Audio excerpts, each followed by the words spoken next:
All of us are dreaming of traveling someday, spend a new adventure, experience lifetime events. Like Dr. Rizal, it is our time to go beyond our borders and search for our purpose. If I will be given a chance to visit a country, that will be Denmark. They say that that is the happiest place on earth. It can be because of the ambience of the place, their tourist spots, and most especially the vibe of the days. I also heard that they prefer cycling rather than riding an actual vehicle. By that, they are saving the Mother Earth because they are lessening the air pollution, and of course, it is also good for their bodies. Um, for most, what I admire to that place is their unofficial law called Jantaloven. It goes like this: no one is better than the other. Imagine if people around the world have that kind of perception and principles in life, definitely there will be really equality. There will be an equality, not just for most. What I admire to Denmark is their unofficial law called Jantaloven. It goes like this: no one is better than the other. Just imagine if people around the world have that kind of perception in life, definitely there will be an equality. Hi, so the question is, what place do I want to go to and why? I would like to go to Japan someday, especially in Tokyo because of the arts, architecture, the food, and the sceneries. I would like to go to Mount Fuji and also to see some cherry blossoms, to eat some sushi, ramen, yakisoba, something like that. The place there is so clean as what I see in mangas, movies, and animes. The technology is different from the others. Also the sceneries there in Japan is really different from all of the other places, and Japan is also have the clean country. That's all. Good day, precious travelers. Welcome to another episode to turning our pages back in time to explore the colorful pieces of our history, to conquer and witness the life of our past with untold sceneries. Let's capture everything here in the eyes of a traveler.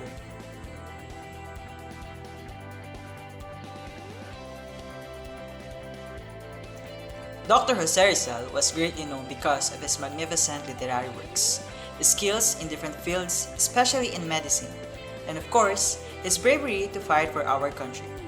But little did we know that this is not possible in just one single click here in the Philippines.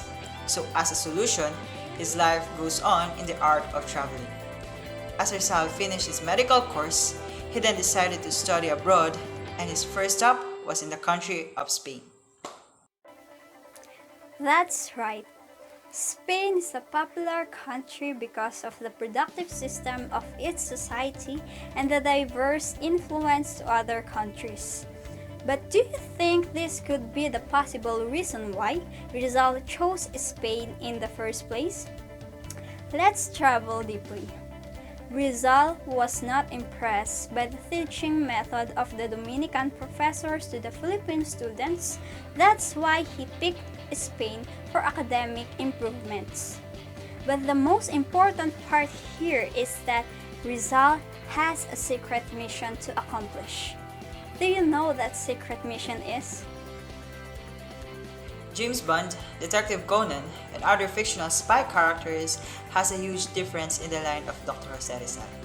Those characters use their harmful weapons and supernatural engagement, but Rizal only used his realistic intelligence and creative thoughts to make Philippines stand out for the best.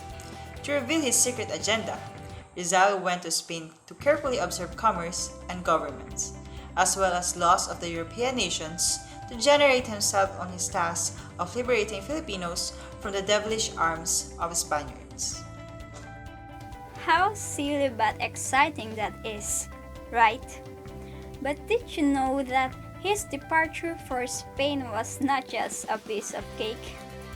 I guess you don't know the story behind that.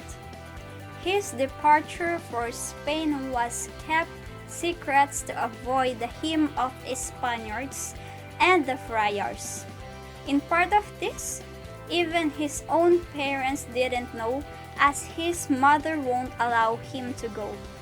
With the words of his great brother, Pasiano, he still managed to go.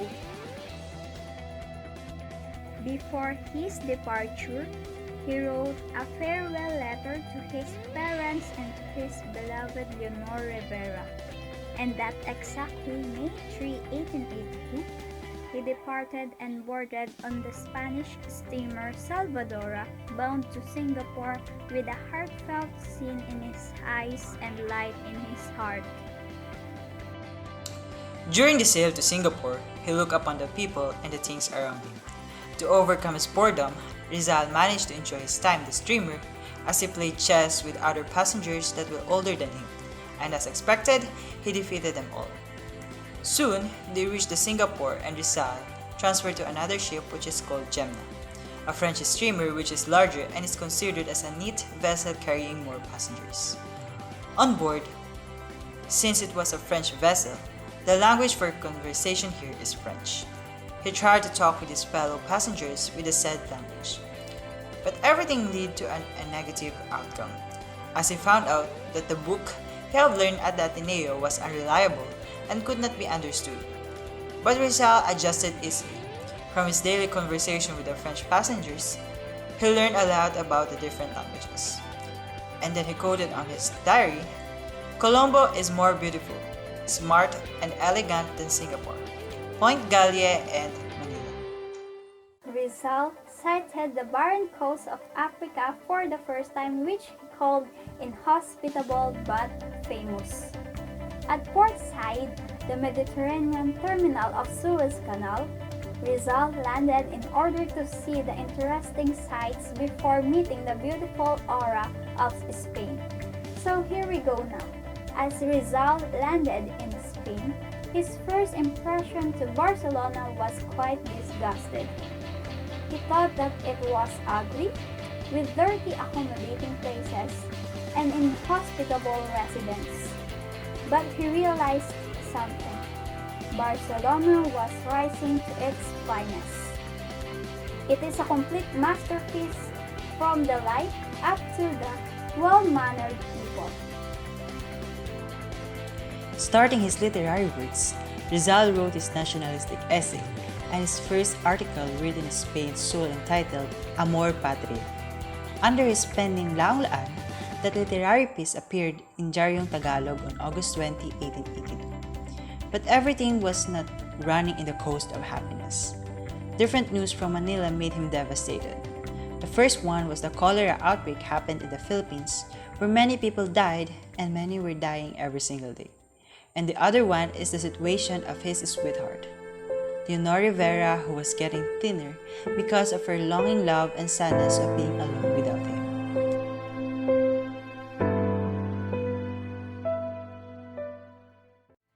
How awful, right? That miserable life of Rizal continued as he lifted himself in Madrid. On November 3, 1882, Rizal enrolled in the Universidad Central de Madrid, or Central University of Madrid. He enrolled in 2 courses, which are medicine and philosophy and letters. Everything was set on his budget, including his money and time.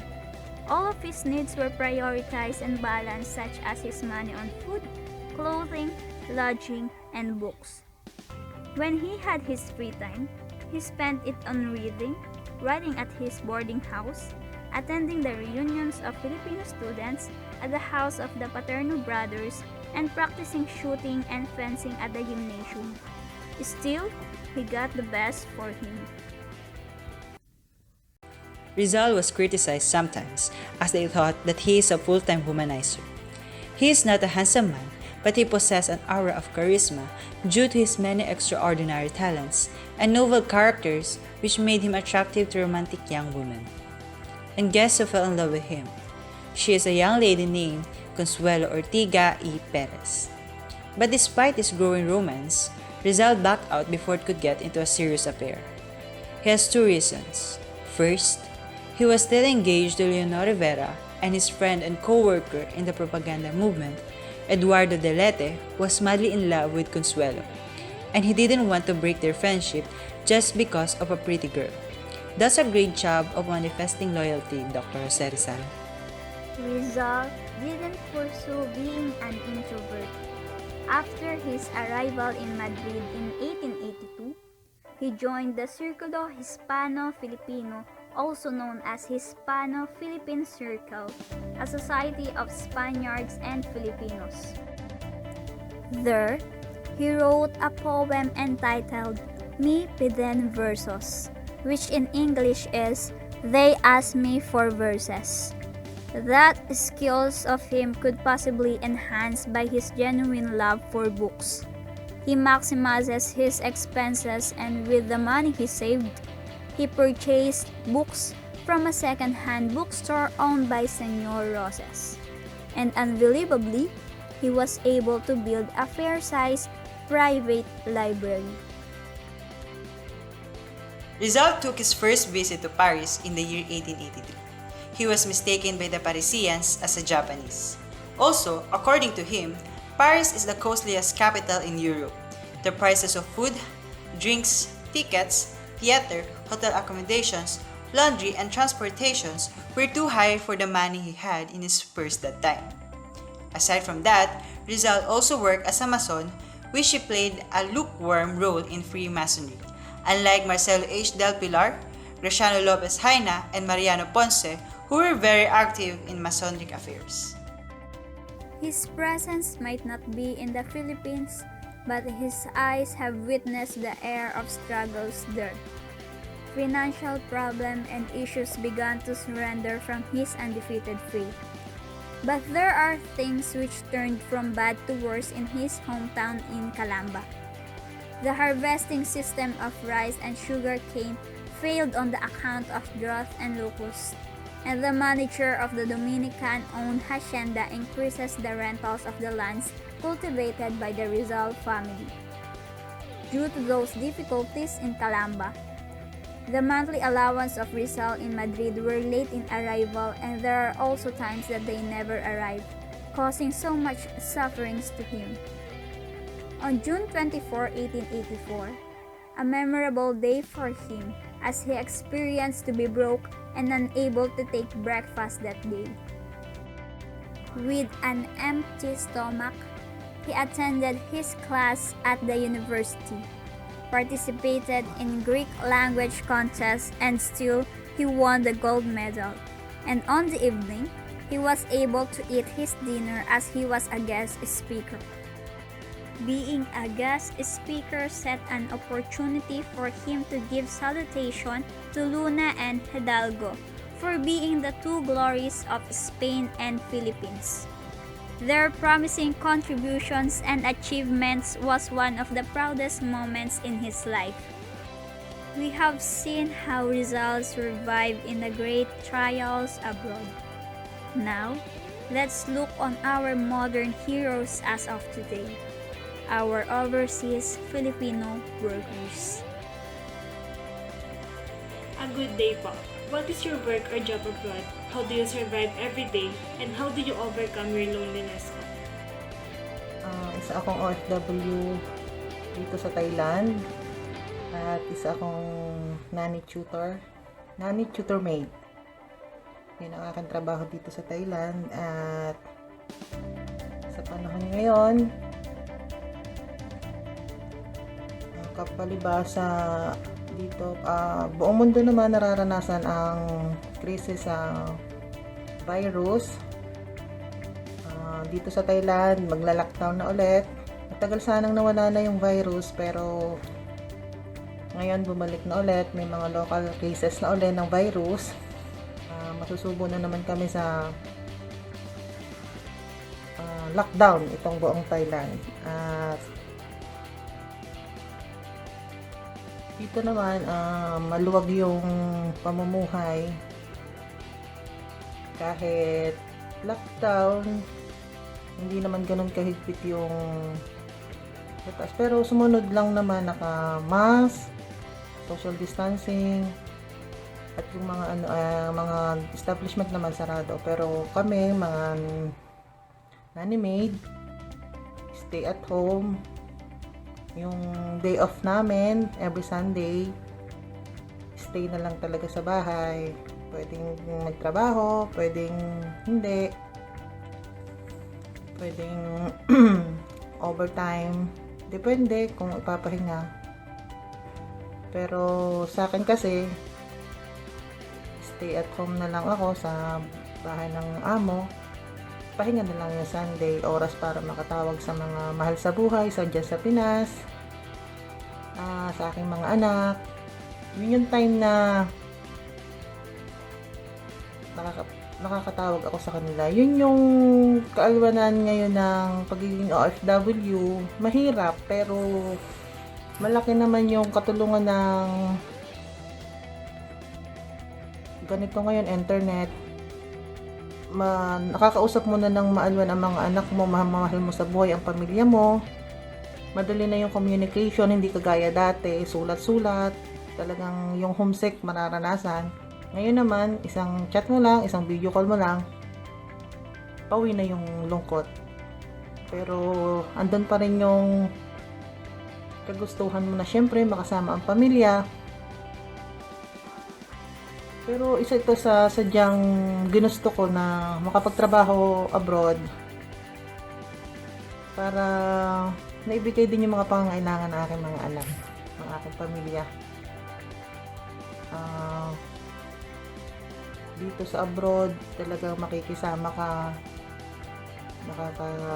makakasalamuhan mo yung iba't ibang klaseng tao. Kapag day off, may mga Pinoy kang makakasama, may mga iba't ibang lahi na nakikipag kasalubong sa daan, minsan magtatanong. Ganun yung lakas ng loob, nandun yung lakas ng loob, tatag, para masurvive mo yung buhay mo dito abroad. Pero ganun pa man, happy naman ako araw-araw kasi nga hindi ganun kahirap yung trabaho ko dito kasi tatlong mag-anak lang, tatlong miyembro ng pamilya yung pinagsisilbihan ko at napakababait naman nila. Sobrang babait nila at talagang ikaw na lang yung mag-aano sa sarili mo, mag-a-adjust sa sarili mo para masunod mo yung gusto mo. Sa pagkain, okay. Sa trabaho, okay dito sa Thailand. At hindi ako nagsisisi na maging OFW para sa pamilya ko. At lagi akong yung hamon ng buhay. Hindi ako nagsisisi na magtrabaho para sa mga anak ko. Mabigay ko lang yung pangangailangan nila.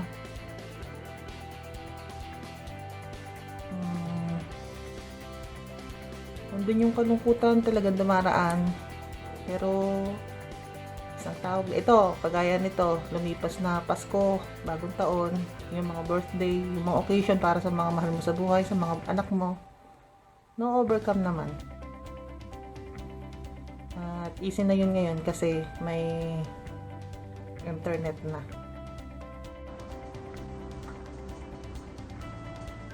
Hi, good morning, Miss Arlene. Thank you for a nice question. I just want to share being a OFW is not an easy. How to manage and survive the loneliness here in abroad.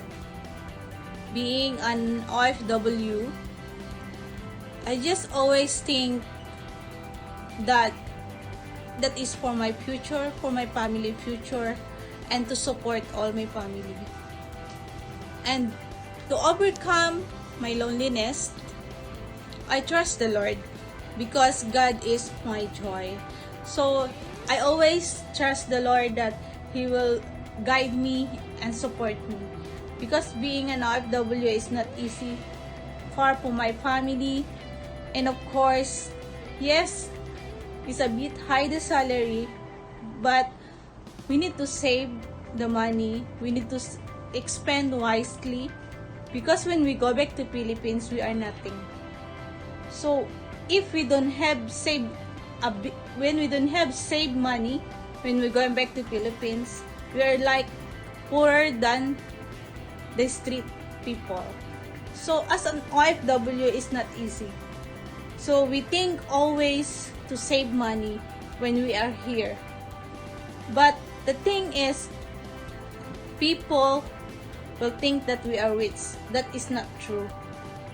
Because as OFW, we need to do something that we can earn more. Extra income, except for our monthly salary.